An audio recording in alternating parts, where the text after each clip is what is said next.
السلام علیکم ورحمۃ اللہ وبرکاتہ۔ الحمد للہ رب العالمین، صلی اللہ وسلم وبارک علی عبدہ ورسولہ محمد وعلی آلہ وصحبہ اجمعین وعلی من تبعہم بإحسان الی یوم الدین، اما بعد۔ حیاکم اللہ ناظرین اکرام، آپ سب کا خیر مقدم ہے۔ ناظرین اکرام، ہماری گفتگو جاری ہے کبیرہ گناہوں کے سلسلے میں۔ پچھلے درس میں ہم نے یہ جانا تھا کہ کبیرہ گناہ ان سے بچنا ضروری کیوں ہے، کبیرہ گناہ کسے کہتے ہیں، اور کبیرہ گناہ کی ڈیفینیشن کیا ہے، اور اسی طرح سے کبیرہ گناہ کے سلسلے میں اہل علم نے کیا کچھ کہا، اور 7 کبیرہ بڑے گناہوں کو ہم نے پچھلے درس میں جان لیا تھا۔ ناظرین کرام، اپنی گفتگو کو ہم آگے بڑھاتے ہیں۔ آج کے اس درس میں 8واں جو کبیرہ گناہ میں آپ کے سامنے رکھنا چاہتا ہوں وہ گناہ ہے ناظرین کرام اضاعۃ الصلاۃ۔ اضاعۃ الصلاۃ کا مطلب ہے کہ کوئی مسلمان نماز کو ضائع کر دے، نماز کو ضائع کر دے اس طرح سے کہ اس کا پورا وقت نکل گیا اور اس نے اس کو ادا نہیں کیا۔ یہ کبیرہ گناہوں میں سے ہے ناظرین اکرام۔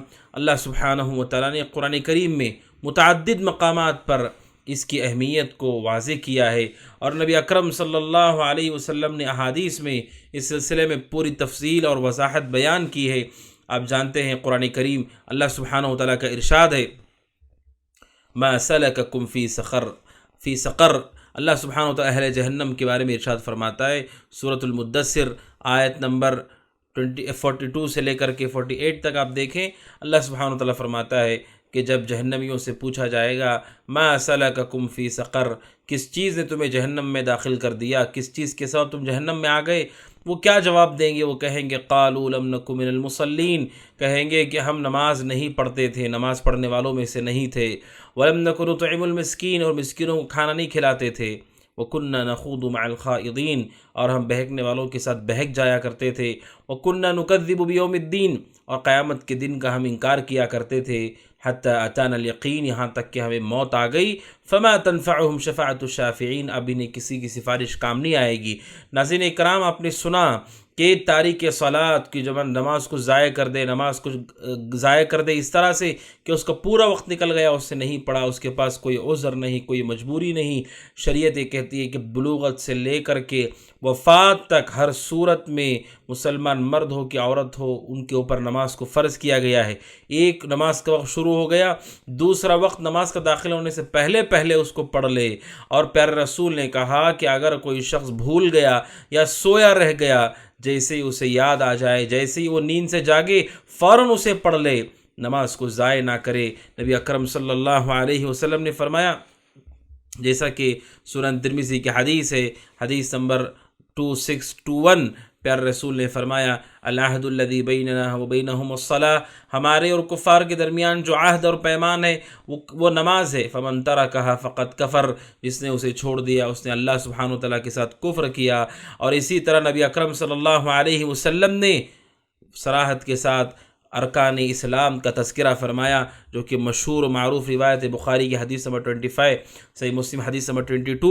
اللہ کے نبی نے فرمایا امرت ان اقاتل الناس حتی یقولوا لا الہ الا اللہ، مجھے حکم دیا گیا ہے کہ میں لوگوں سے قتال کروں یہاں تک کہ وہ لا الہ الا اللہ پڑھ لیں، وَيُقِيمُ الصَّلَاةَ، نماز کو قائم کر لے، وَيُؤْتُوا الزَّكَاةَ، اور زکوٰۃ کو ادا کر لے۔ ناظرین کرام، یہ ارکان اسلام میں سے ہے، جو شخص اسے ضائع کر دے اس نے اللہ سبحانہ و تعالیٰ کی بڑی نافرمانی کی، اور یہ کبیرہ گناہوں میں سے ہے، اسے ضائع نہیں کیا جا سکتا ہے۔ نبی اکرم صلی اللہ علیہ وسلم کے صحابی حضرت عمر بن خطاب رضی اللہ تعالیٰ عنہ، آپ سوچئے کس قدر وہ اس صلاۃ کی اور اس گناہ کی خطرناکی کو سمجھا کرتے تھے۔ حضرت عمر بن خطاب رضی اللہ تعالیٰ عنہ سے متعلق ہے کہ جب حضرت عمر بن خطاب رضی اللہ تعالیٰ عنہ کو نماز کی حالت میں کسی نے خنجر مار دیا اور وہ انتہائی زخمی ہو گئے، حضرت عمر بن خطاب رضی اللہ تعالیٰ عنہ جب بے ہوش ہو گئے، ہوش میں آنے کے بعد انہوں نے پوچھا کیا میں نے نماز پڑھ لی؟ اور کہا تاکہ میں نماز کو ادا کر لوں، نماز کو میں ضائع نہ کروں۔ اسی لیے حضرت عبداللہ بن شقیق کہتے جو کہ تابعی ہیں کہ اصحاب رسول صلی اللہ علیہ وسلم کسی چیز کے چھوڑنے کو کفر سمجھتے تھے۔ اعمال میں سے تو وہ صلاۃ ہے، نماز ہے۔ لہذا ناظرین اکرام، نماز جو 5 وقتہ نماز ہے، چاہے مرد ہو کہ عورت ہو، ہر بالغ مرد ہو عورت ہو، چاہے وہ مسافر ہو، چاہے وہ مقیم ہو، چاہے وہ صحت مند ہو، چاہے وہ بیمار ہو، چاہے وہ سویا رہ گیا ہو، کسی صورت میں ناظرین کرام اس عبادت کو ضائع نہ کیا جائے۔ یہ ان کبیرہ گناہوں میں سے ہے جس گناہ سے مومن کو اجتناب کرنا ہے، مومن کو بچنا ہے۔ آج ہم دیکھتے ہیں ناظرین کرام کہ اس فریضے کے ساتھ ہمارا جو رویہ ہے، ہمارا جو سلوک ہے، کتنا ناروا سلوک ہے۔ ہم سب یہ جانتے ہیں ناظرین کرام کہ کل قیامت کے دن بھی اللہ سبحانہ و تعالیٰ کے سامنے ہمیں کھڑا ہونا ہے۔ اللہ کے سامنے وہاں بھی قیام ہے، اسی طرح دنیا میں بھی قیام ہے، دنیا میں بھی ہمیں کھڑا ہونا ہے۔ اسی لیے سلف کہتے ہیں کہ جو شخص دنیا میں صحیح طریقے سے اللہ کے سامنے کھڑا ہو گیا، کل قیامت کے دن وہ اللہ سبحانہ و تعالیٰ کے سامنے صحیح طریقے سے کھڑا ہو پائے گا۔ ناظرین اکرام، اس فریضہ صلات کو، اس کی اہمیت کو ہم سمجھیں کہ نبی اکرم صلی اللہ علیہ وسلم نے اسے ارکان اسلام میں سے ذکر کیا ہے اور ہر بالغ پر اسے فرض کیا گیا ہے۔ حتیٰ کہ نبی اکرم صلی اللہ علیہ وسلم نے بچوں سے متعلق بھی کیا ارشاد فرمایا؟ آپ نے کہا علیہ الصلاۃ والسلام مروا الصبی بالصلاۃ اذا بلغ 7 سنین۔ آپ نے کہا ابو داؤد حدیث نمبر 494 کہ بچہ اگر 7 سال کا ہو جائے نماز کا اسے حکم دو۔ فَإِذَا بَلَغَ 10 سنین فَاضْرِبُوا عَلَيْهَا، اگر 10 سال کا ہو گیا تو پھر اسے چھوڑنے پر، نماز کے ضائع کرنے پر اسے مارو تاکہ ادب سکھا سکو اس کو۔ تو ناظرین کرام، یہ 8واں بڑا گناہ ہے جو میں نے آج کے درس میں آپ کے سامنے رکھا، اور 9واں گناہ ہے ناظرین کرام کبیرہ گناہ، جس گناہ سے ہم سب کو ڈرنا چاہیے اور بچنا چاہیے۔ وہ گناہ ہے ناظرین کرام کہ کوئی آدمی جو فرض زکوٰۃ ہے اس کو ادا نہ کرے۔ ہمارے مال میں اللہ سبحانہ و تعالیٰ نے دوسروں کا حق رکھا ہے، اور 2 قسموں کا حق ہے۔ ایک وہ جو فرض ہے، دینا ہی ہے آپ کو، اسے زکوٰۃ کہا جاتا ہے، اور اس کے علاوہ جو ہم خرچ کریں نفلی صدقات ہے۔ جو فرض زکوٰۃ ہے ناظرین اکرام، جو فرض زکوٰۃ ادا نہیں کرتا اس نے کبیرہ گناہ کیا، بڑا گناہ کیا، اور کبیرہ گناہ، بڑا گناہ انتہائی خطرناک ہے، تباہ کر دینے والا ہے۔ یہ جو گناہ ہے، اللہ سبحانہ و تعالیٰ کہتا ہے قرآن کریم میں سورہ آل عمران آیت نمبر 18 میں اللہ سبحانہ و تعالیٰ کا ارشاد ہے وَلَا يَحْسَبَنَّ الَّذِينَ يَبْخَلُونَ بِمَا آتَاهُمُ اللَّهُ مِنْ فَضْلِهِ هُوَ خَيْرًا لَهُمْ، وہ لوگ جو بخیلی کر رہے ہیں اپنے مالوں میں جو اللہ نے اپنے فضل سے انہیں دیا ہے، وہ یہ نہ گمان کریں کہ وہ اچھا ہے ان کے لیے، بل هو شر لهم، یہ ان کے لیے بہت بدتر ہے۔ سَيُطَوَّقُونَ بِمَا بَخِلُوا بِهِ يَوْمَ الْقِيَامَةِ، کہ اس کا طوق بنا کر کے جس کا انہوں نے بخل کیا ہے، ان کے سر وہ جائے گا، ان کے اوپر وبال بنے گا قیامت کے دن۔ اور اللہ سبحانہ و تعالیٰ کا ارشاد ہے سورہ فصلت آیت نمبر 6 اور 7، اللہ سبحانہ و تعالیٰ کہتا ہے وَوَيْلٌ لِّلْمُشْرِكِينَ، تباہی ہے مشرکوں کے لیے، الَّذِينَ لَا يُؤْتُونَ الزَّكَاةَ، جو کہ زکوٰۃ نہیں دیتے۔ اللہ سبحانہ و تعالیٰ ایک اور مقام پر اس گناہ کی سنگینی کو بیان کرتا ہے سورہ توبہ آیت نمبر 34 35، اللہ سبحانہ و تعالیٰ کہتا ہے وَالَّذِينَ يَكْنِزُونَ الذَّهَبَ وَالْفِضَّةَ، وہ لوگ جو سونے چاندی کو جمع کر کے خزانہ بنا کر سیر کر رکھتے ہیں، وَلَا يُنْفِقُونَهَا فِي سَبِيلِ اللَّهِ، اللہ کے راستے میں نہیں دیتے، زکوٰۃ نہیں ادا کرتے، فَبَشِّرْهُمْ بِعَذَابٍ أَلِيمٍ، اے اللہ کے نبی دردناک عذاب کی خوشخبری دے دیجیے، عذاب کی دھمکی دی گئی ہے۔ اور کہا یوم یحمى علیہا فی نار جہنم، نار جہنم میں اس کو تپا کر کے، اسے جلا کر کے، گرم کر کے ان کی پیشانیوں کو، ان کی پیٹھوں کو، ان کے پہلوؤں کو داغا جائے گا اسی سونے سے، اسی چاندی سے، اور کہا جائے گا ھذا ما کنزتم لانفسکم، یہی وہ مال ہے جسے تم نے اپنے لیے جمع کر کے سیر کر کے رکھا، چکھو اس کا مزہ جو تم نے جمع کر کے رکھا تھا۔ ناظرین اکرام، یہ بہت بڑا گناہ ہے، یہ فقراء کا، محتاجین کا، اور بیواؤں کا، یتیموں کا، قرض داروں کا، اور وہ لوگ جو بیماریوں میں پریشان ہیں ان کا، ناظرین اکرام یہ حق ہے۔ اس مال سے غرباء کی مدد ہوتی ہے، ان کی پریشانیوں کا حل ہوتا ہے، آسانیاں ہوتی ہیں۔ یہ مال جو صاحب حیثیت ہے، جن کے پاس مال ہے، اگر وہ اس کے اپنے پاس سیر کر رکھے، انہوں نے دوسروں کو محروم کر دیا۔ اللہ نے آپ کو تو دیا ہے، آپ کھا رہے ہیں، آپ پی رہے ہیں، آپ پہن رہے ہیں، آپ اپنا علاج کرا رہے ہیں پورے آرام سے، پورے اطمینان سے، آپ آرام سے شادیاں کر رہے ہیں، اپنے بچوں کی شادیاں کروا رہے ہیں، اپنے بچوں کو تعلیم دے رہے ہیں، ساری ضرورتیں آپ کی پوری ہو رہی ہیں۔ اللہ نے آپ کو مال دیا ہے، اس میں سے کچھ حصہ آپ پر فرض ہے۔ سونا ہے 2.5 اس میں زکوٰۃ ہے، چاندی ہے 2.5 اس میں زکوٰۃ ہے، کرنسی ہے 2.5 اس میں زکوٰۃ ہے۔ اتنا حصہ آپ اللہ کے بندوں کو بھی دیجیے۔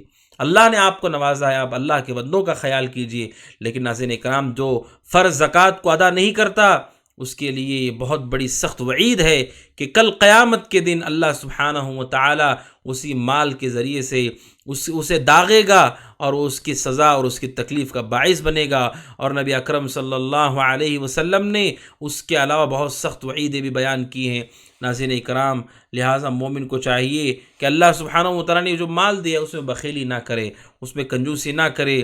یہ بخیلی کنجوسی ہمارے لیے تباہ کن ہے اور بندوں کو محروم کر دینا۔ اسی لیے علماء کہتے ہیں اگر ہر شخص جس کے پاس اللہ نے مال دیا، زکوٰۃ فرض ہوتی ہے، اگر وقت پر وہ زکوٰۃ ادا کر دے، دنیا کے مسلمانوں کی بڑی تعداد ایسی ہوگی جن کے مسائل حل ہو جائیں گے، جن کی پریشانیاں ختم ہو جائیں گی۔ ناظرین اکرام، ضرورت ہے کہ اس فریضے کو سنجیدگی کے ساتھ ہم لیں اور اسے ادا کریں۔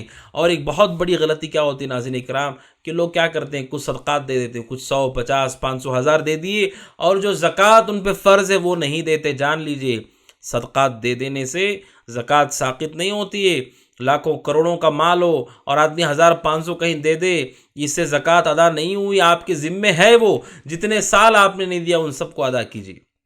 اور اس کے لیے بہانے بنا کر کے اپنے مال کو بچا کر کے اسے سیر کر کے رکھنا، یہ بخل، یہ بخیلی اللہ سبحانہ وتعالیٰ کہتا ہے اسے آپ یہ مت سمجھو کہ یہ تمہارے لیے بھلا ہے، بلکہ اللہ سبحانہ وتعالیٰ کہتا ہے یہ تمہارے لیے برا ہے، یہ تمہاری مصیبت کا سبب بنے گا، تمہاری تباہی کا سبب بنے گا۔ نبی اکرم صلی اللہ علیہ وسلم نے اسی لیے زکوٰۃ کی ادائیگی کو ارکان اسلام میں سے ذکر کیا۔ قرآن کریم کی کتنی آیتیں ناظرین اکرام جنہیں دو مرتبہ ایک ساتھ ذکر کیا جاتا ہے، یؤتون الزکاۃ، یقیمون الصلاۃ، یؤتون الزکاۃ، زکوٰۃ دیتے ہیں، نماز قائم کرتے ہیں۔ یہ دونوں فریضوں کو ایک ساتھ ذکر کیا جاتا ہے۔ حضرت ابوبکر صدیق رضی اللہ عنہ جب خلیفہ ہوئے، ان کے زمانے میں جو بڑے بڑے فتنے ہوئے، ان فتنوں میں سے یہ تھا کہ مانیے زکوٰۃ کا فتنہ ہے کہ بعض لوگوں نے انکار کر دیا ہم زکوٰۃ نہیں دیں گے۔ حضرت ابوبکر صدیق رضی اللہ عنہ ان سے جنگ کرنے کے لیے تیار ہو گئے، کہا کہ جو نماز اور زکوٰۃ کو الگ الگ کرے گا میں اسے جنگ کروں گا۔ قرآن تو دونوں کو ایک ساتھ ذکر کرتا ہے، یقیم الصلاۃ یؤتوا الزکاۃ، یقیمون الصلاۃ یؤتون الزکاۃ، دونوں کو ایک ساتھ ذکر کیا جاتا ہے، نماز کو بھی زکوٰۃ کو بھی۔ کہا حضرت ابوبکر نے جو دونوں کو الگ الگ کر دیں کہ میں نماز پڑھوں گا زکوٰۃ نہیں دوں گا، اس سے میں جنگ کروں گا۔ حضرت ابوبکر صدیق نے جنگ کا ارادہ کیا کیونکہ یہ نافرمان ہے اور بڑے گناہ کے مرتکب میں۔ لہٰذا ناظرین کرام، یہ 9واں گناہ ہے جس گناہ سے ہم سب کو ڈرنا چاہیے، اللہ سے، اور بچنا چاہیے۔ اس کے بعد ناظرین کرام 10واں گناہ ہے کہ کوئی شخص جان بوجھ کر کے طاقت ہونے کے بعد، کوئی عذر بھی نہیں، اس کے باوجود رمضان کے روزے نہ رکھے، رمضان کے روزے کو ضائع کر دے۔ جو فرض روزے ہیں رمضان کے 29 یا 30 روزے، اب ناظرین اکرام جان لیں کچھ عبادتیں ہیں جو سال میں صرف ایک مرتبہ ہمارے پاس آتی ہیں، جیسے رمضان کے روزے سال میں صرف ایک مرتبہ، ایک مہینہ آتا ہے رمضان کا جس کے 29 یا 30 دن ہوتے ہیں، ان میں روزوں کو فرض کیا گیا ہے اور ساتھ شریعت نے چھوٹ دی، آسانی دی ہے۔ بیمار ہو روزہ چھوڑ دو، بعد میں قضا کر لو، مسافر ہو، سفر پہ جا رہے ہو، واپس آ کے جب رمضان ہو جائے قضا کر لینا۔ لیکن کوئی آدمی جانتے بوجھتے رمضان کے روزے کو ضائع کر دے، چھوڑ دے، کوئی رکاوٹ نہیں، کوئی عذر نہیں، کچھ نہیں، اس نے بہت بڑے گناہ کا ارتکاب کیا، بہت بڑا گناہ ہے یہ۔ آج افسوس کے ساتھ کہنا پڑتا ہے مسلمانوں نے اس فریضے کو بھی ضائع کر دیا۔ کتنے ایسے لوگ ہیں وہ کہتے ہیں ہمیں کام پر جانا ہے، ہم مزدوری کرتے ہیں، فلاں کرتے ہیں، لہٰذا رمضان کے روزے چھوڑ دیے اور بعد میں کوئی قضا نہیں، کوئی اس کا تذکرہ نہیں، اس فریضے کو ضائع کر دیا جو سال میں ایک مرتبہ آتا ہے۔ ناظرین اکرام، مومن کو چاہیے جس اللہ نے ہمیں سال بھر کھلایا، سال بھر پلایا ہے، رمضان میں بھی سحری میں ہم کھاتے ہیں، افطاری میں کھاتے ہیں، رات میں ہم کھاتے ہیں، دن کے کچھ گھنٹے طلوع فجر سے لے کر آفتاب کی، سورج کی غروب ہونے تک ہم اللہ کے لیے اگر بھوک اور پیاس کو برداشت نہیں کر سکتے، آپ سوچئے ہماری عبادت کیسی ہے۔ اللہ کے لیے آپ اتنا بھی نہیں کر سکتے، جس نے سب کچھ دیا ہے آپ اسی کے لیے کچھ بھی چھوڑنے کے لیے تیار نہیں۔ یہ کیسا ایمان ہے ناظرین کرام، یہ ارکان اسلام میں سے ہے کہ وصوم رمضان کے ارکان اسلام میں سے یہ ہے کہ مسلمان مرد ہو کہ عورت ہو رمضان کے روزے رکھیں، رمضان کے روزوں کو ضائع نہ کریں۔ ایک حدیث ناظرین کرام جو امام نسائی نے سنن کبریٰ میں نقل کیے، حدیث نمبر 3273، نبی اکرم صلی اللہ علیہ وسلم فرماتے ہیں بین انا نائم، میں سویا ہوا تھا، خواب کی بات ہے، اور رسول کا خواب بھی سچا ہوتا ہے، وحی کی ایک شکل ہے، نبی پر وحی آتی ہے، فرشتہ نازل ہوتا ہے، یا اللہ تبارک و تعالی دل میں بات ڈال دیتا ہے، یا پردے کی آڑ سے اللہ سبحانہ وتعالی گفتگو کرتا ہے۔ اسی طرح خواب بھی نبیوں کے یہ سچے ہوتے ہیں، وحی ہوتے ہیں۔ آپ اتانی رجلان، میرے پاس دو فرشتے آئے، مجھے لے کر کے گئے۔ اللہ کے نبی نے تفصیلی حدیث بیان کی، برزخ میں آپ نے کیا دیکھا، آپ کے ثم انطلقا بی، دو فرشتے مجھے لے کر کے گئے، فَإِذَا قَوْمٌ مُعَلَّقُونَ، میں نے دیکھا کہ کچھ لوگوں کو الٹا لٹکایا گیا ہے، مُشَقَّقَةٌ أَشْدَاقُهُمْ، ان کے جبڑوں کو پھاڑ دیا گیا ہے، تَسِيلُ أَشْدَاقُهُمْ دَمًا، جن کے جبڑوں سے خون بہہ رہا ہے۔ میں نے کہا من ہؤلاء، یہ کون لوگ ہیں، یہ کون لوگ ہیں جنہیں الٹا لٹکا کر کے جبڑوں کو جن کے پھاڑ دیا گیا ہے اور اس سے خون بہہ رہا ہے؟ اللہ کے نبی فرماتے ہیں، مجھ سے فرشتوں نے کہا ہؤلاء، یہ وہ لوگ ہیں الذین یفطرون قبل تحلۃ صومہم، یہ وہ لوگ ہیں جو وقت ہونے سے پہلے روزہ کھول لیتے ہیں، وقت ہونے سے پہلے روزہ کھول لیتے ہیں۔ شیخ البانی کہتے ہیں رحمۃ اللہ علیہ، ذرا سوچو کہ جو آدمی جان بوجھ کر روزہ رکھے لیکن افطار سے تھوڑا پہلے روزہ توڑ دے، روزہ کھول لے، اس کا یہ حال ہے، تو سوچو جس نے جان بوجھ کر روزہ رکھا ہی نہیں اس کا کیا انجام ہوگا۔ اگر وہ روزہ چھوڑنے کو حلال سمجھتا ہے تب تو کفر ہے، وہ کافر ہو جائے گا، وہ کہ اس نے جس کو اللہ نے فرض کیا اسے یہ کہا کہ میں اسے فرض نہیں مانتا۔ اگر فرض مان کر کے پھر بھی وہ جان بوجھ کر اسے ضائع کر دیتا ہے، نہیں رکھتا، سستی اور کاہلی میں، کتنا بڑا گناہ ہے اس کے لیے، کتنی سخت وعید ہے۔ اب سوچو جو کھولنے والا ہے کہ دن بھر روزہ رکھا، ابھی ٹائم نہیں ہوا، ٹائم سے پہلے کچھ کھا لیا، کچھ پی لیا، جب اسے قیامت کے دن ایسے دردناک بھیانک عذاب سے گزرنا ہوگا۔ ناظرین اکرام، تو سوچئے جنہوں نے ضائع کر دیا اس گناہ کو، نسأل اللہ السلامۃ والعافیہ، ان کے لیے کیا حشر ہوگا، ان کا کیا انجام ہوگا۔ اسے ناظرین اکرام، مومن کو چاہیے کہ وہ رمضان کے روزوں کی محافظت کرے، انہیں ضائع نہ کرے، اللہ کے لیے بھوک کو، اللہ کے لیے پیاس کو برداشت کرے، شہوتوں پہ قابو کرے، جس اللہ نے کھلایا ہے اسی کے لیے آپ کو چند گھنٹے کے لیے، چند گھڑیاں بھوک اور پیاس برداشت کرنی ہے، پھر اس کے بعد اللہ نے آپ کے لیے افطار کا انتظام کیا ہے، جسے دیکھ کر کے دل میں خوشی ہوتی ہے۔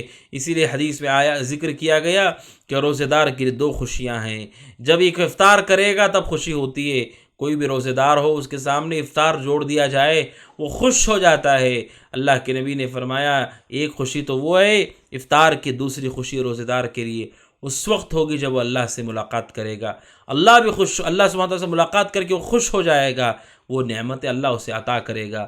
اور روزہ داروں کو باب الریان، جنت کا ایک خاص دروازہ جس کا نام باب الریان ہے، اس سے صرف روزہ دار داخل ہوں گے۔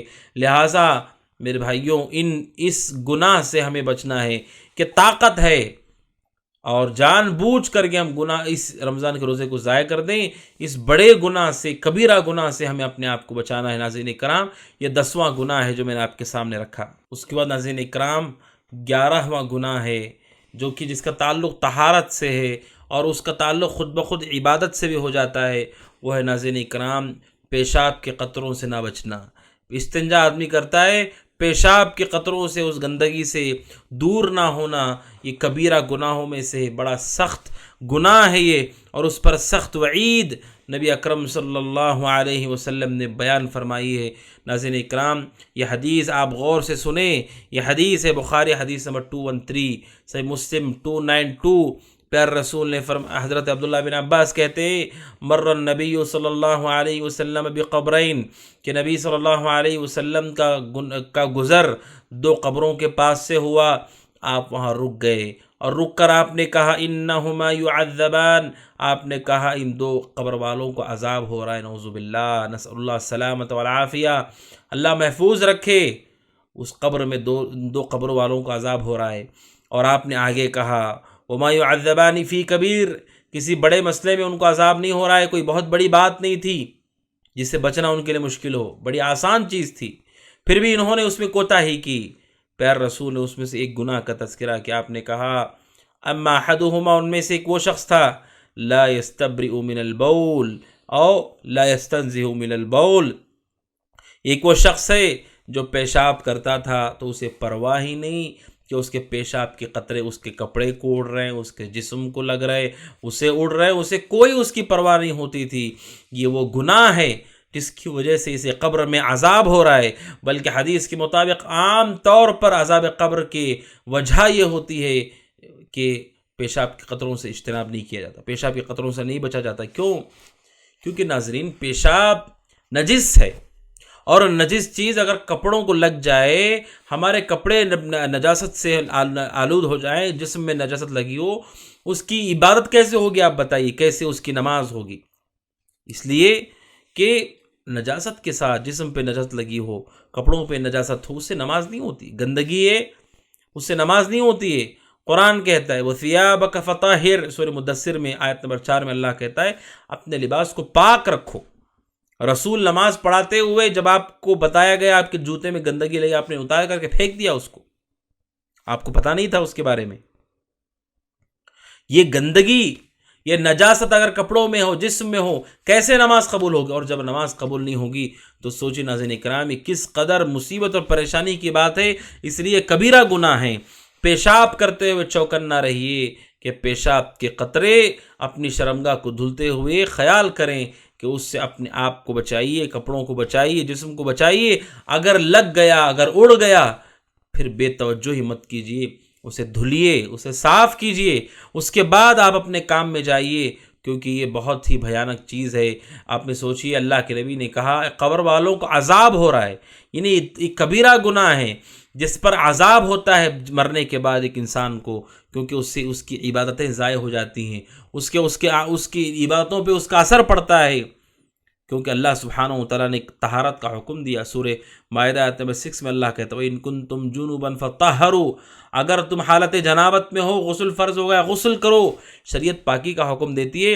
پیشاب ناپاک ہے، نجس ہے، اسی لیے اب وہ لوگ جو استنجا کرتے ہیں، اگر وہ باہر زمین پر استنجا کر رہا ہے، زمین کو تھوڑا سا کرید لے، تھوڑی مٹی نکال لے، یا ایسی زمین پر پیشاب کرے جو کہ نرم ہو، جو کہ ڈھلان کی طرف ہو، نیچے کی طرف ہو۔ جب آپ ایسی زمین پہ پیشاب کریں گے جو بالکل سخت ہو تو اس وقت اس بات کا قوی امکان ہوتا ہے کہ قطرے آپ پر واپس اڑ جائیں۔ لہٰذا خیال کرنا چاہیے ناظرین اکرام کہ ہم پیشاب کرتے ہوئے اس کی گندگی، اس کے چھینٹے ہمارے اوپر نہ لگیں، اور پیشاب سے فارغ ہو گئے پھر ہمیں پاکی صفائی اس کا خیال کرنا چاہیے ناظرین اکرام، کیونکہ پیشاب کرنے کے بعد ہو سکتا ہے ہم نے صفائی نہیں کی اور ہماری جسم پر، ہمارے کپڑوں میں کہیں پیشاب لگ گیا۔ اب پانی سے صاف کیجیے، پانی نہیں ہے تو پھر کسی اینٹ کے ٹکڑے سے آپ صاف کیجیے تاکہ وہ جگہ پیشاب کے قطرے نہ لگے ہوں، پیشاب نہ لگا ہوا ہو، اس لیے کہ آپ پھر لباس پہن لیں گے تو آپ کے لباس پر لگ جائے گا، آپ کی جسم پر لگ جائے گا۔ لہٰذا ناظرین کرام یہ کبیرہ گناہوں میں سے ہے کہ کوئی آدمی پیشاب کرتا ہے اور پیشاب کرنے کے بعد اس کے چھینٹوں سے نہیں بچتا ہے۔ اللہ کے نبی نے علیہ الصلاۃ والسلام کہا کہ ان کو عذاب ہو رہا ہے، اور یہ بھی آپ نے کہا کہ یہ معاملہ بڑا مشکل معاملہ نہیں تھا، آپ نے کہا بڑا معاملہ نہیں تھا، یہ چاہتے تو بچ سکتے تھے۔ یہ ہماری بے توجہی ہے، ہماری لاپرواہی ہے، ورنہ یہ بڑی چیز نہیں ہے کہ کوئی آدمی استنجا کرتے ہوئے خیال کرے کہ کپڑے پہ نہ لگ جائے، جسم پہ نہ لگ جائے، اگر اللہ نہ کرے لگ گیا تو اسے دھل لے، یہ اتنی سی چیز ہے۔ لیکن اگر کوئی اسے معمولی سمجھ کے چھوڑ دیتا ہے تو یہ سخت وعید ہے کہ ایسے شخص کے لیے عذاب قبر کا امکان ہے۔ اللہ محفوظ رکھے ناظرین کرام۔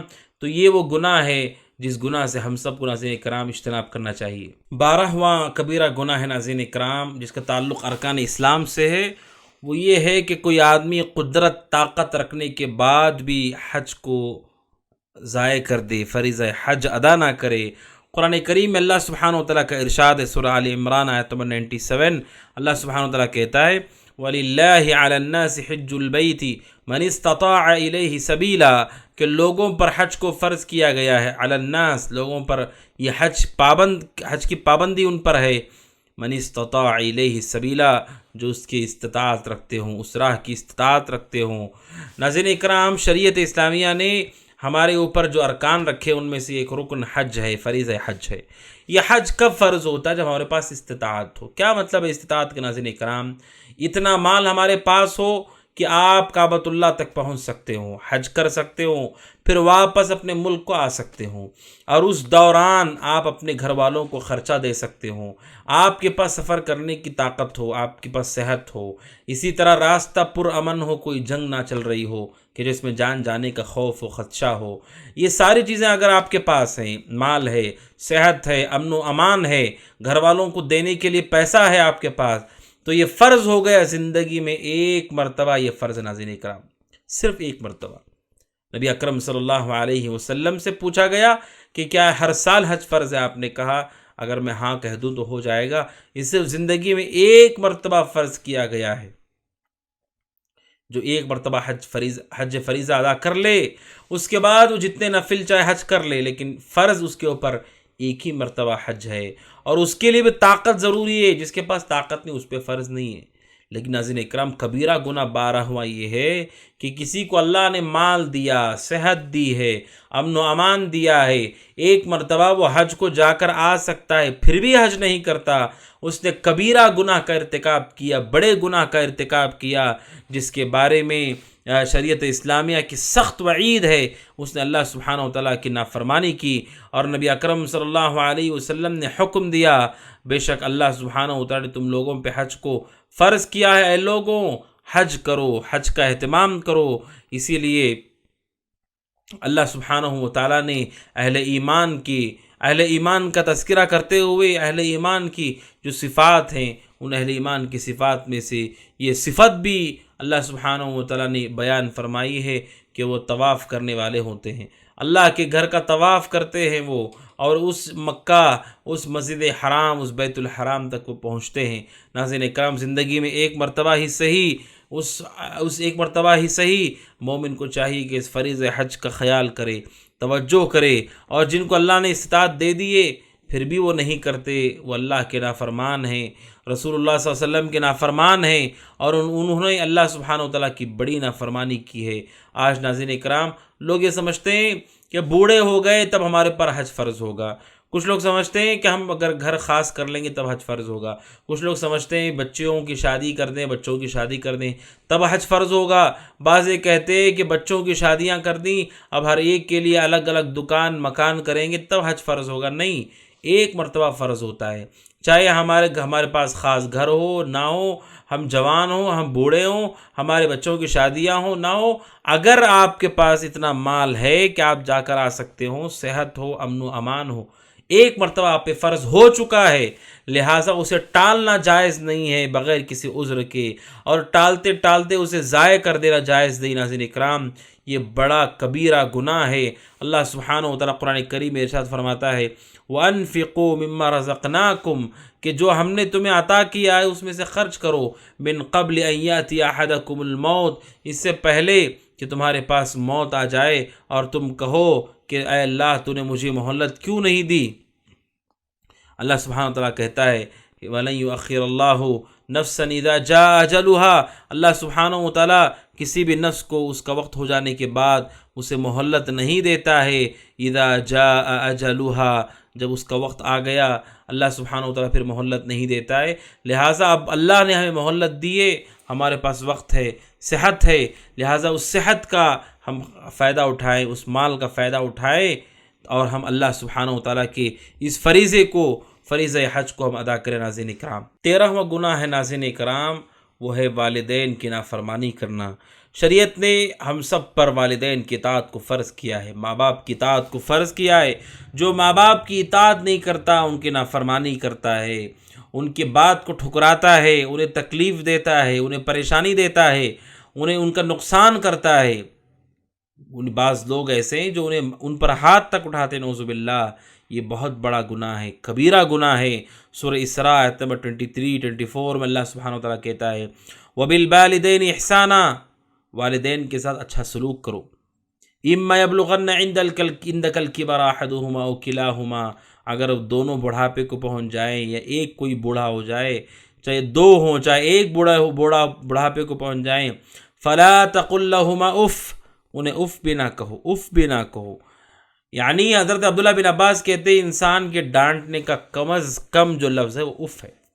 جب انسان کسی کو ناراضگی ظاہر کرنا چاہتا ہے، کم از کم اف کہتا ہے، اللہ کہتا ہے اف بھی نہ کہو، ولا تنہرہما، اور انہیں جھڑکو مت، وقل لہما قولا کریما، ان سے اچھی بات کرو، واخفض لہما جناح الذل من الرحمہ، اور اپنے پہلوؤں کو ان کے لیے نرم کرو، جھکا دو رحمت سے، اور کہو وقل رب ارحمہما کما ربیانی صغیرا، اے میرے رب ان دونوں پر رحم فرما جیسے بچپن میں انہوں نے ہماری تربیت کی۔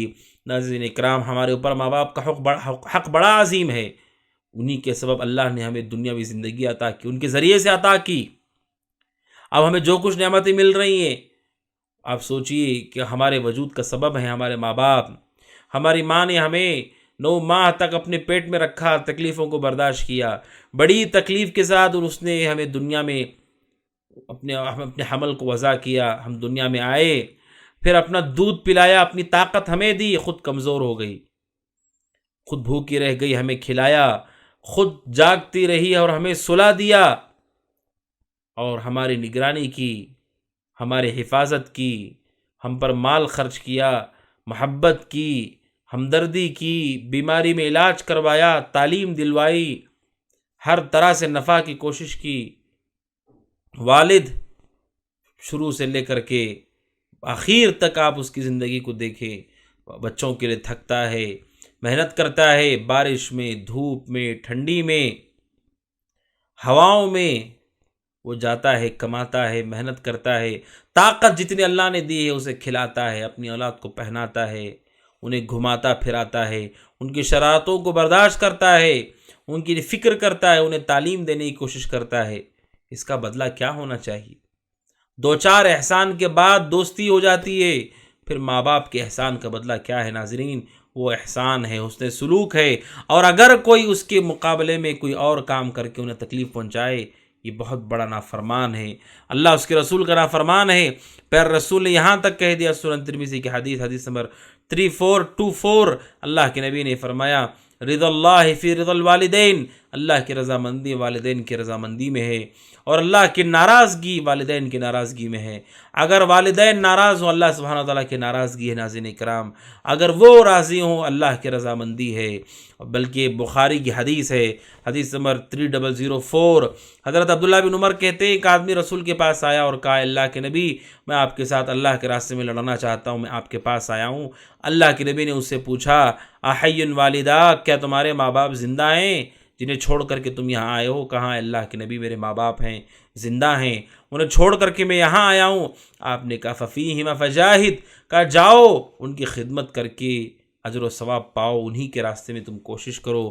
یعنی اللہ کے نبی صلی اللہ علیہ وسلم نے والدین کی اطاعت کا حکم دیا، اس قتال کے راستے سے نکال کر اللہ کے نبی نے کہا جاؤ خدمت کرو۔ یہ بہت بڑی راہ ہے جس کے ذریعے سے انسان اللہ کو پا لیتا ہے، اللہ کی خوشنودگی حاصل کر لیتا ہے۔ بلکہ نبی اکرم صلی اللہ علیہ وسلم نے بخاری کی حدیث، آپ نے کہا الا انبئکم باکبر الکبائر، آپ نے کہا کیا میں تمہیں نہ بتاؤں باکبر الکبائر، سب سے بڑے گناہ کے بارے میں؟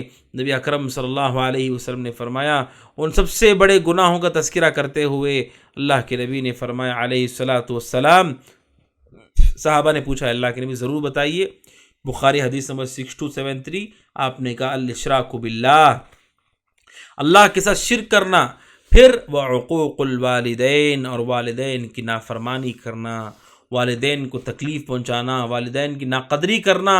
پیارے رسول نے اسے کہا انبئکم باکبر الکبائر، یعنی میں سب سے بڑے گناہوں کے بارے میں تمہیں بتاتا ہوں۔ تو ناظرین اکرام، والدین کے ساتھ حسن سلوک ہماری ذمہ داری ہے۔ آج والدین کی نافرمانی عام ہو چکی ہے، جیسے بچہ تھوڑا بولنے والا ہوتا ہے، اس کا قد لمبا ہوتا ہے، وہ اپنے والد کو گھورنے لگتا ہے، اس کی بات پر بات کہنے لگتا ہے، والدہ کی ناشکری کرتا ہے، ناقدری کرتا ہے، تکلیف پہنچاتا ہے۔ ناظرین اکرام، ان کا حق عظیم ہے، ان کی ناشکری اللہ سبحانہ و تعالیٰ کی ناشکری ہے۔ 14واں گناہ ہے ناظرین اکرام زناکاری، بدکاری۔ ناظرین اکرام، اللہ سبحانہ و تعالیٰ جانتا ہے، اللہ سبحانہ و تعالیٰ نے انسان کی فطرت میں خواہشات کو رکھا ہے۔ اگر کوئی مرد ہے، عورت کی طرف اس کی خواہش اور میلان ہے، عورت ہے، مرد کی طرف اس کی خواہش ہے، میلان ہے، جھکاؤ ہے، شریعت کی کہتی ہے کہ اس فطری ضرورت کو حلال طریقے سے پورا کرو۔ نکاح کے ذریعے سے پورا کرو۔ شریعت انسان کو فطرت کو کچلنے کا حکم نہیں دیتی ہے۔ انسان کو مال کی خواہش ہے، قرآن کہ تجارت کرو، تجارت سے مال کماؤ، کوئی مسئلہ نہیں۔ انسان کو خواہش ہے جسم کی، نکاح سے اس خواہش کو پورا کرے، مکمل کرے۔ لیکن شریعت حرام کرتی ہے، کبیرہ گناہ ہے یہ کہ کوئی آدمی اپنی خواہش کو نکاح کے بجائے کسی اور طریقے سے پورا کرے۔ یہ زنا کاری شریعت میں حرام ہے۔ اللہ سبحانہ وتعالیٰ کا ارشاد ہے سورہ اسراء آیت نمبر 32 میں، اللہ سبحانہ وتعالیٰ فرماتا ہے وَلَا تَقْرَبُوا الزِّنَا، اے لوگوں زنا کے قریب بھی مت جاؤ، إِنَّهُ كَانَ فَاحِشَةً وَسَاءَ سَبِيلًا، یہ بے حیائی اور بہت برا راستہ ہے، بہت برا راستہ ہے۔ زنا یہ بے حیائی کی انتہا ہے، یہ خباثت کی انتہا ہے کہ کوئی آدمی کسی غیر محرم کے ساتھ اپنی ضرورت کو پورا کرے، جسے نگاہ اٹھا کر دیکھنا اور جسے ہاتھ لگانا بھی جائز نہیں ہے، اس کے ساتھ وہ جسمانی تعلق قائم کرے۔ ناظرین اکرام، کتنا برا گناہ ہے یہ، کتنا بھیانک جرم ہے یہ، اس زنا کاری سے جہاں اللہ اس کے رسول کی یہ نافرمانی ہے، اسی طرح اس زنا کاری یہ انسانوں کو قتل کی طرف ڈھکیلنے والی چیز ہے۔ جب پتہ چلے گا کسی کو، ہو سکتا ہے خون بہہ جائے وہاں۔ یہ انسان کی نسلوں کو خراب کرنا ہے۔ ایسا بچہ جو اس شوہر کا ہے ہی نہیں، اسے داخل کر دیا گیا، اس خاندان میں اسے داخل کیا گیا جس خاندان کا وہ نہیں ہے، یہ نسب کے اندر خلط ملط ہے۔ یہ اسی طرح بغض و عداوت اور خلا اور طلاق کا سبب ہے۔ اگر اللہ نہ کرے شوہر کو پتہ چلے، اللہ نہ کرے بیوی کو پتہ چلے کہ وہ رشتہ باقی رہے گا، ناظرین اکرام، اس ایک زنا سے اللہ اس کے رسول کی نافرمانی ہے، بے حیائی ہے، رشتے ٹوٹ جاتے ہیں، قتل و غارت گری مچتی ہے، دل سے محبت ختم ہو جاتی ہے۔ بہت برا راستہ ہے یہ، بہت خراب راستہ ہے یہ۔ اور یہ جو زنا ہے انسان کے شرم اور حیا کو ختم کر دے، تباہ کر دیتا ہے۔ مومن حیا کرنے والا، شرم کرنے والا، نگاہوں کو نیچے رکھ کر کے چلنے والا ہوتا ہے، اور اس زنا ان سب چیزوں کو ختم کر دیتا، تباہ کر دیتا ہے۔ اسی لیے اللہ سبحانہ وتعالیٰ اپنے نیک بندوں کی صفات سورہ فرقان میں بیان کرتے ہوئے اللہ سبحانہ وتعالیٰ کہتے ہیں آیت نمبر 68 کے اندر، اور اللہ کے بندے وہ ہیں، رحمان کے بندے وہ ہیں جو شرک نہیں کرتے، ناحق کسی کا قتل نہیں کرتے، اور کا ولا یزنون، اور زنا نہیں کرتے۔ یہ مومنوں کی صفات ہے۔ اور اگر زنا کرتا ہے کوئی شخص، شریعت نے ایسی سزا زنا پر رکھی ہے جو بڑی خطرناک ہے کہ اگر کوئی شادی شدہ زنا کرتا ہے، اس کو سنگسار کیا جائے، پتھروں سے اسے ہلاک کیا جائے، مار مار کر کے، اور غیر شادی شدہ ہے اسے 100 کوڑے مارے جائیں، اسے شہر سے بھگا دیا جائے، شہر سے دور کر دیا جائے۔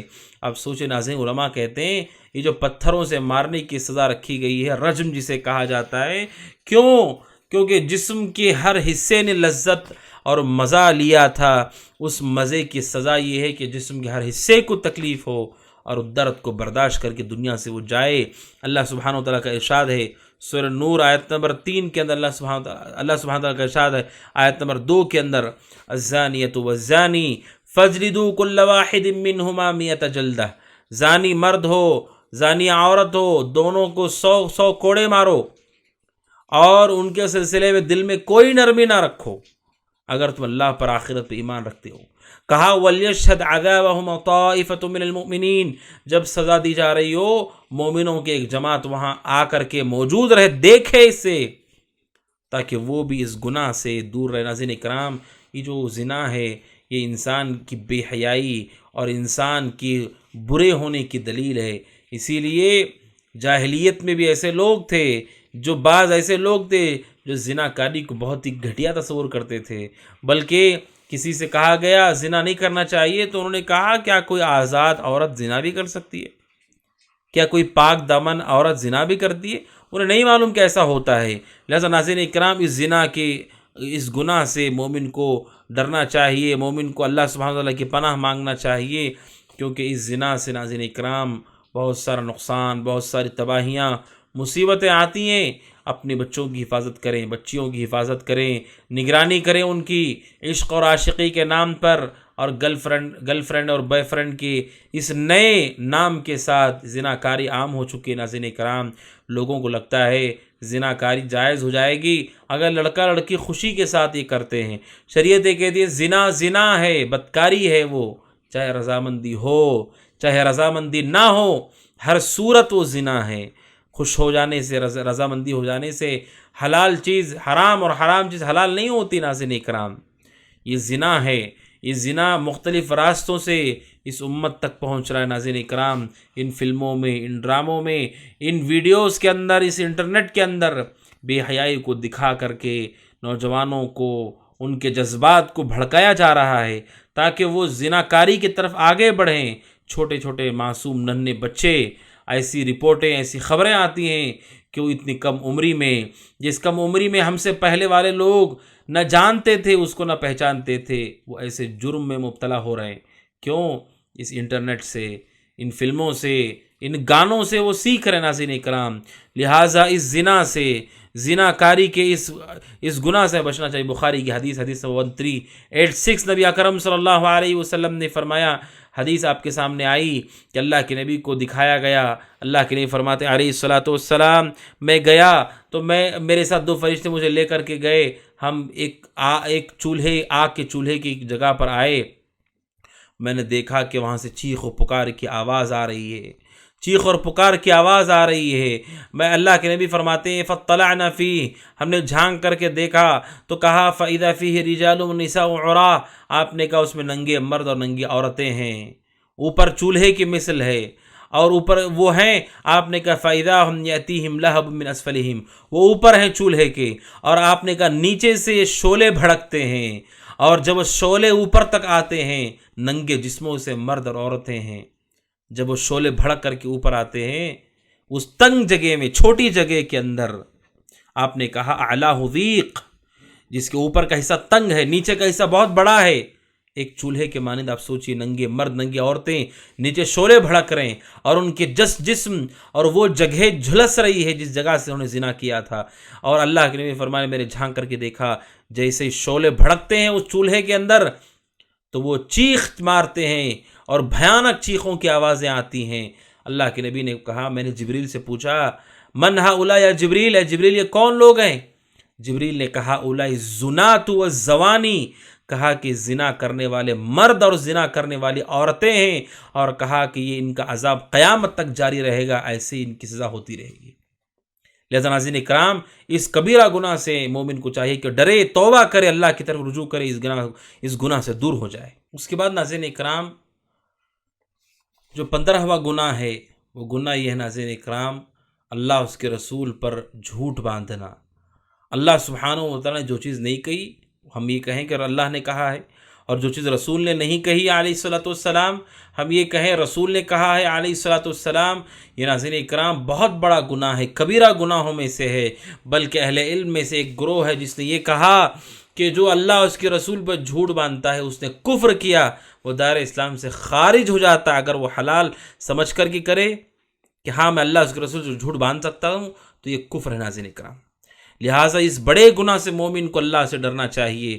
نبی اکرم صلی اللہ علیہ وسلم نے فرمایا، بخاری حدیث نمبر 1291، اللہ کے نبی نے فرمایا، من کذب علی متعمدا، جو جان بوجھ کر مجھ پر جھوٹ باندھتا ہے، فلیتبوأ مقعدہ من النار، اسے چاہیے کہ اپنا ٹھکانہ وہ جہنم میں بنا لے۔ اور ایک دوسری روایت میں اللہ کے نبی نے فرمایا، بخاری کی 1291، آپ نے کہا، ان کذبا علی لیس ککذب علی غیری، آپ نے کہا مجھ پر جھوٹ باندھنا کسی عام آدمی پہ جھوٹ باندھنے کی طرح نہیں ہے۔ رسول کے بارے میں کوئی جھوٹ بول دینا وہ دین کا حصہ بن جاتا ہے۔ اگر کہہ دیا جائے کہ رسول نے اس عمل پر یہ فضیلت بیان کی، آپ نے بتائی نہیں فضیلت، تو رسول پر جھوٹ بولنے کی وجہ سے وہ چیز دین کا حصہ بن کر رہ جاتی ہے۔ اسی لیے اللہ کے نبی نے کہا کہ میرے اوپر جھوٹ باندھنا عام آدمی پہ جھوٹ باندھنے کی طرح نہیں ہے، بلکہ اللہ کے نبی نے کہا جو مجھ پر جھوٹ باندھے اسے چاہیے کہ اپنا ٹھکانہ جہنم میں بنا۔ ناظرین اکرام، یہ بہت بڑا گناہ ہے۔ افسوس کی بات ہے کہ آج اس گناہ کی کوئی پرواہ نہیں کی جاتی ہے۔ لوگ حدیثیں فارورڈ کر رہے ہیں، حدیثیں بیان کر رہے ہیں، وہ حدیث نہیں ہے جو رسول نے ارشاد فرمائی ہو، وہ جھوٹ ہے، من گھڑت ہے، وہ لوگوں نے بنایا ہے اس کو۔ لہٰذا تحقیق کرو، وہی بات کہو رسول کے بارے میں جو رسول نے کہی ہو علیہ الصلوۃ والسلام، اور وہ بات نہ کہو جو رسول نے نہیں کہی ہے، اللہ نے نہیں کہی ہے۔ جھوٹ نہ بولو، حدیث میں جھوٹ بولنا دین کو بگاڑ دیتا ہے، دین کی شکل کو خراب کر دیتا ہے، دین میں وہ چیز داخل کر دیتا ہے جو دین میں ہے ہی نہیں۔ اور یہی بات ہے ناظرین اکرام جس کی وجہ سے ایک بہت بڑا سبب بنا کہ امت میں بدعتیں پھیل گئیں، رسول کا نام لے لے کر کے جھوٹ بولا گیا جبکہ رسول نے وہ سب چیزیں نہیں کہی تھی۔ لہٰذا اس سے بچیں۔ سب سے زیادہ حدیثوں میں جھوٹ بولا ہے روافظ نے۔ روافظہ یہ شیعہ وہ لوگ ہیں جنہوں نے سب سے زیادہ حدیث میں جھوٹ بولا ہے، کوئی پرواہ نہیں کی۔ حدیث میں جھوٹ بہت سارے لوگوں نے بولا، سب سے زیادہ حدیث میں جھوٹ بولنے والے روافظ ہیں۔ نیک لوگوں نے جھوٹ بولا ہے تاریخ میں، ان سے پوچھا گیا تم کیوں جھوٹ بولتے ہو؟ کہا لوگوں کو دین کی طرف لانے کے نئی نئی فضیلتیں، نئی نئی باتیں، ہر صورت کی ایک فضیلت بتا دی گئی لوگوں کو قریب کرنے کے، جبکہ یہ بڑا گناہ ہے۔ آپ اللہ کو ناراض کر کے اللہ کے قریب لوگوں کو لائیں گے، کیا فائدہ ہوگا آپ کو؟ یہ کبیرہ گناہ ہے ناظرین اکرام۔ کچھ لوگوں نے بادشاہوں کو خوش کرنے کے لیے جھوٹ بول دیا حدیثوں میں، کچھ لوگوں نے اپنے مسلک کو صحیح بتانے کے لیے حدیث میں جھوٹ بول دیا۔ کسی نے امام شافعی کے بارے میں کہہ دیا کسی اور مسلک والوں نے کہ رسول نے کہا میری امت میں ایک آدمی آئے گا جو کہ ابلیس سے زیادہ خطرناک ہوگا، اس کا نام محمد بن ادریس ہے، یعنی شافعی ہے۔ امام شافعی کے بارے میں اتنا بڑا جھوٹ بول دیا کہ میری امت میں ایک انسان آئے گا جو ابلیس سے برا ہوگا اور وہ امام شافعی ہوگا، نعوذ باللہ۔ ناظرین اکرام، لوگوں نے مختلف اسباب کی وجہ سے جھوٹ بولا ہے، اپنے مسلک کے لیے، اپنی خواہشات کے لیے، بادشاہ کو خوش کرنے کے لیے، ناپاک ارادے سے کافر مسلمانوں کا ڈھونگ کر کے اسلام کا لباس اوڑھ کر کے آ گئے اور انہوں نے جھوٹ بولا۔ علماء نے تفصیل کے ساتھ بیان کیا ہے کیا اسباب ہیں جن کی وجہ سے حدیثوں میں جھوٹ بولا گیا۔ چند اسباب میں نے رکھے آپ کے سامنے، اپنے مسلک کو بچانے کے لیے، خواہشات نفس کے لیے، اپنے حساب سے سوچ کر دین بنا لیا اس کو تاکہ دین کے قریب کر سکیں، اور دین کے نام پر ہی ان پر جھوٹ بولا گیا۔ تو ناظرین اکرام، یہ بہت بڑا گناہ ہے۔ آپ نے کہا وہ آدمی اپنا ٹھکانہ جہنم میں بنا لے، اور آپ نے سنا کبیرہ گناہ وہی ہوتا ہے جس کے بارے میں وعید ہوتی ہے، جہنم کی سخت وعید ہوتی ہے۔ ناظرین اکرام، رسول اکرم صلی اللہ علیہ وسلم پر جھوٹ باندھنا، اللہ پر جھوٹ باندھنا، اللہ سبحانہ تعالیٰ کہتا ہے سورہ انعام آیت نمبر 144، وَمَنْ أَظْلَمُ مِمَّنِ افْتَرَىٰ عَلَى اللَّهِ كَذِبًا، اس سے بڑا ظالم کون ہے جو اللہ پہ جھوٹ باندھتا ہے، لِيُضِلَّ النَّاسَ بِغَيْرِ علم، تاکہ بغیر علم کے لوگوں کو گمراہ کر دے۔ ان اللہ لا يهدي القوم الظالمین، بے شک اللہ ظالم قوم کو ہدایت نہیں دیتا۔ اللہ کہتے اس سے بڑا کوئی ظالم نہیں جو اللہ پہ جھوٹ باندھے، اللہ سبحانہ وتعالیٰ پہ الزام تراشی کرے۔ یہ الزام ہے اللہ اس کے رسول پر، اگر ہم نے ان دونوں پر جھوٹ باندھا اور اس سے وہ چیز داخل کی جو شریعت کا حصہ ہے ہی نہیں۔ ناظرین اکرام، 16واں بڑا گناہ ہے تکبر، کبر۔ یہ بہت بڑا گناہ ہے ناظرین اکرام کہ کوئی آدمی تکبر کرے، کبر کرے۔ قرآن کریم نے واضح کیا سورہ بقرہ آیت نمبر 34 میں کہ کیا سبب ہے کہ ابلیس نے انکار کیا سجدے سے، یہی تکبر ہے۔ قرآن کہتا ہے ابا واستکبر، اس نے انکار کیا اور تکبر کیا۔ یہ ابلیس کی صفت ہے ناظرین اکرام، یہ تکبر سے بچو۔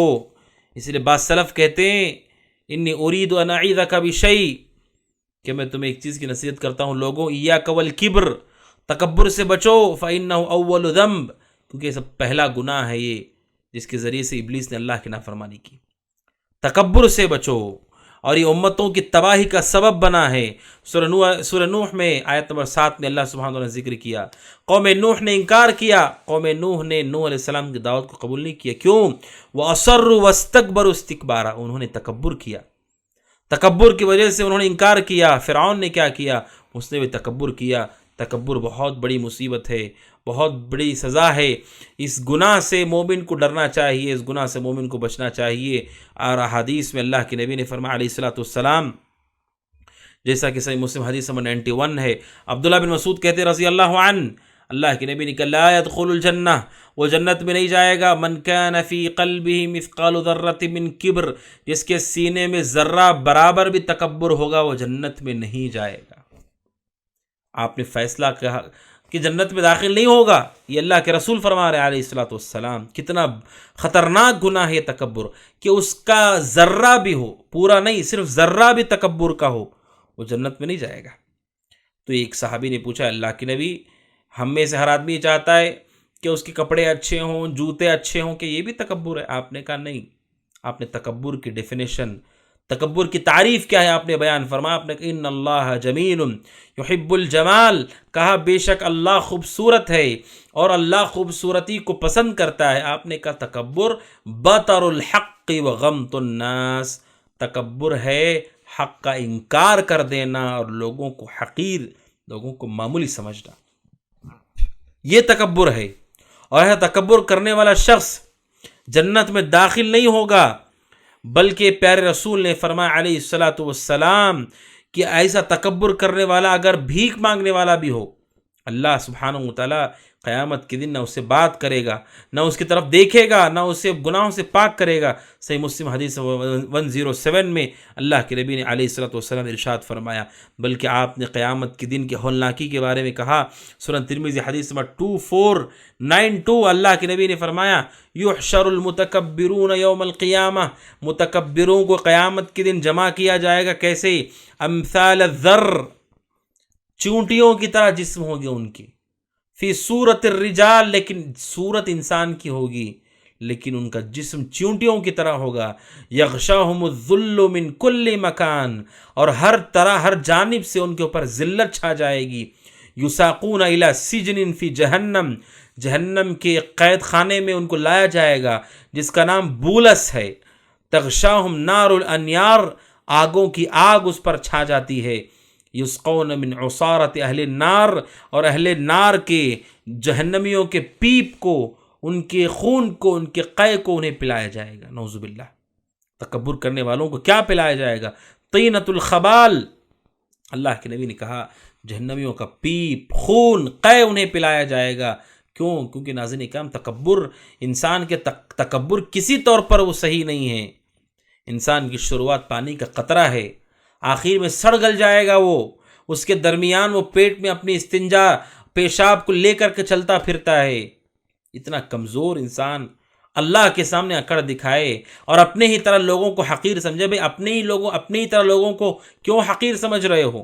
اگر وہ متقی نکلا، متقی انسان اللہ کے پاس سب سے محبوب ہے۔ اللہ تعالیٰ مال کو، اولاد کو، خاندان کو، رنگوں کو، ملکوں کو، ہماری طاقت کو، ڈگریوں کو نہیں دیکھتا، اللہ ہمارے تقوی کو دیکھتا ہے، عمل کو دیکھتا ہے۔ کیوں ہم کسی کو حقیر سمجھے؟ ناظرین اکرام تکبر یہ بہت بڑا گناہ ہے۔ نبی اکرم صلی اللہ علیہ وسلم نے اسی وجہ سے حدیث کے اندر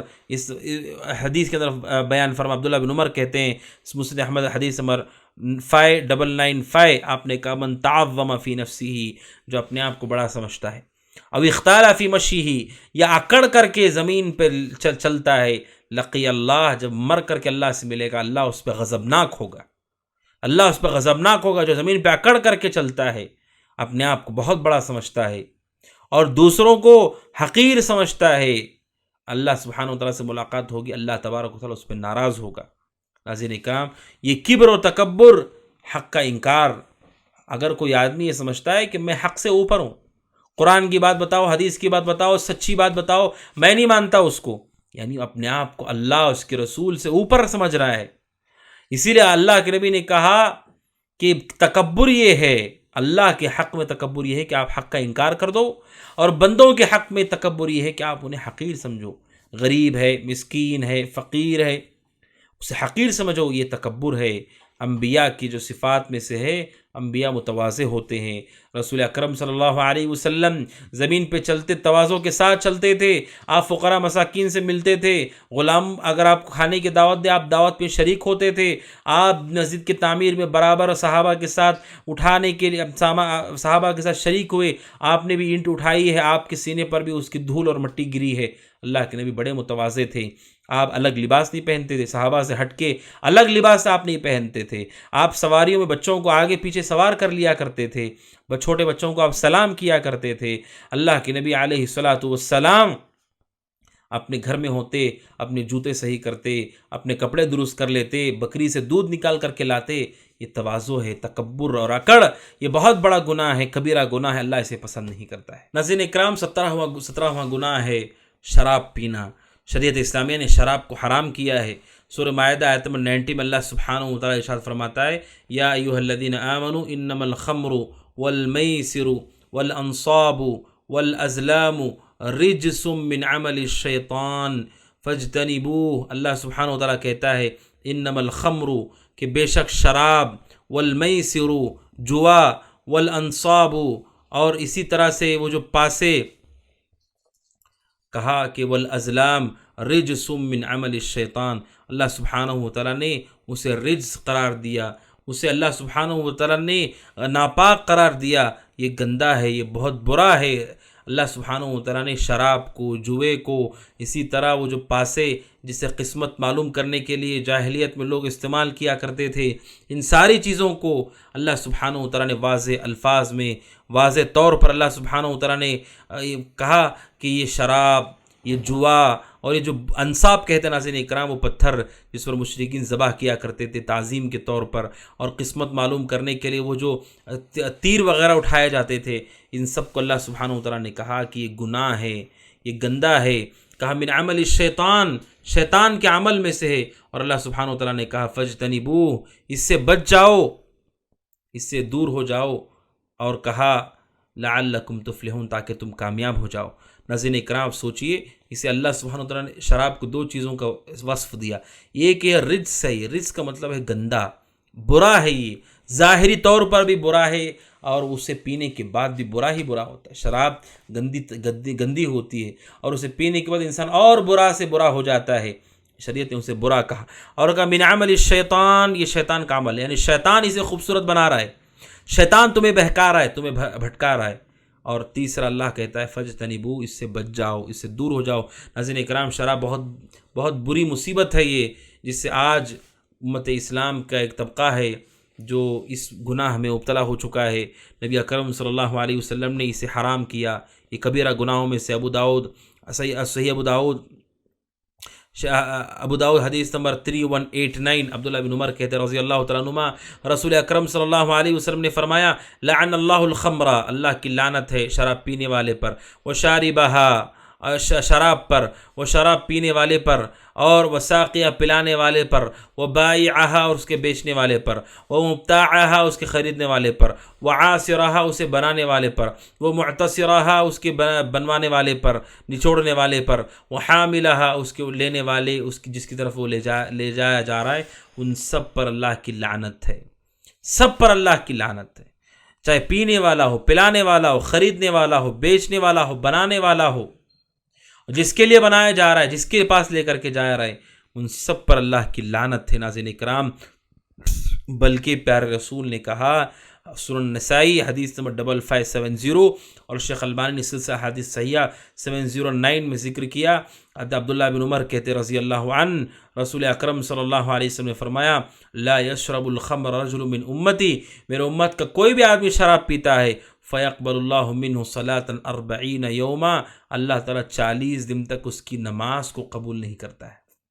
شراب پی لے 40 دن تک اللہ اس کی نماز کو قبول نہیں کرتا ہے، اور یہ شراب ام الخبائث ہے، گندی چیزوں کی جڑ ہے۔ یہ شراب پینے والا وہ شرک بھی کر دے گا، اسے پتہ نہیں چلے گا، وہ قتل بھی کر دے گا، اسے علم نہیں ہوگا، وہ زنا بھی کر دے گا، اسے اندازہ نہیں ہو پائے گا، وہ چوری بھی کرے گا، اسے محسوس نہیں ہوگا، وہ کسی کی عزت کو نیلام بھی کر دے گا، اسے اس کا خیال نہیں ہوگا۔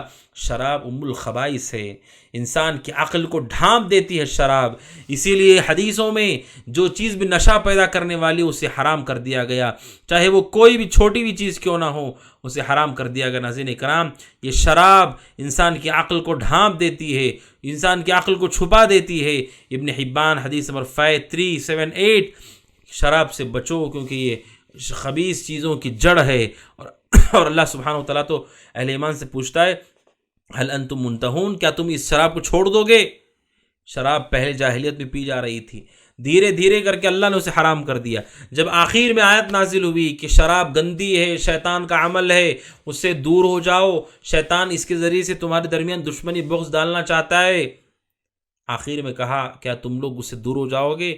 صحابہ اکرام نے جیسے ہی سنا اور شراب حرام نہیں کی گئی، شراب ہو گئی، انہوں نے پیالے توڑ دیے، مٹکے پھوڑ دیے اور شراب کو بہا دیا گیا، ضائع کر دیا گیا، اور کسی کے منہ میں تھی انہوں نے تھوک دیا اس کو، جیسے اللہ نے حرام کیا دور ہو گئے اس سے۔ ناظرین کرام، شراب جیسی اس مصیبت سے، چاہے وہ کھجور کی ہو، چاہے کسی بھی چیز سے بنائی گئی ہو، آپ اس کا نام بدل دو، نام کہو کہ یہ وسکی ہے، یہ فلاں ہے، وہ نشہ پیدا کرنے والی چیز شراب ہے، شراب نجس، شراب گندگی ہے، عمل ہے شیطان کا، تباہی ہے، گناہوں کا راستہ ہے، بدکاری کا راستہ ہے، قتل کا راستہ ہے۔ اسے مومن کو چاہیے کہ وہ دور رہے، پرہیز کرے۔ اللہ سبحانہ وتعالیٰ سے دعا ہے ناظرین اکرام، اللہ سبحانہ وتعالیٰ ہم ان سارے گناہوں سے اور دیگر سارے گناہوں سے اللہ تعالیٰ ہماری حفاظت فرمائے۔ ناظرین اکرام، آج کی اس ملاقات میں چند گناہ میں نے آپ کے سامنے رکھے، اگلی ملاقات میں اور گناہ بھی آپ کے سامنے آئیں گے۔ ھذا وصلی اللہ وسلم علی نبینا محمد وعلی آلہ وصحبہ اجمعین۔ السلام علیکم ورحمۃ اللہ وبرکاتہ۔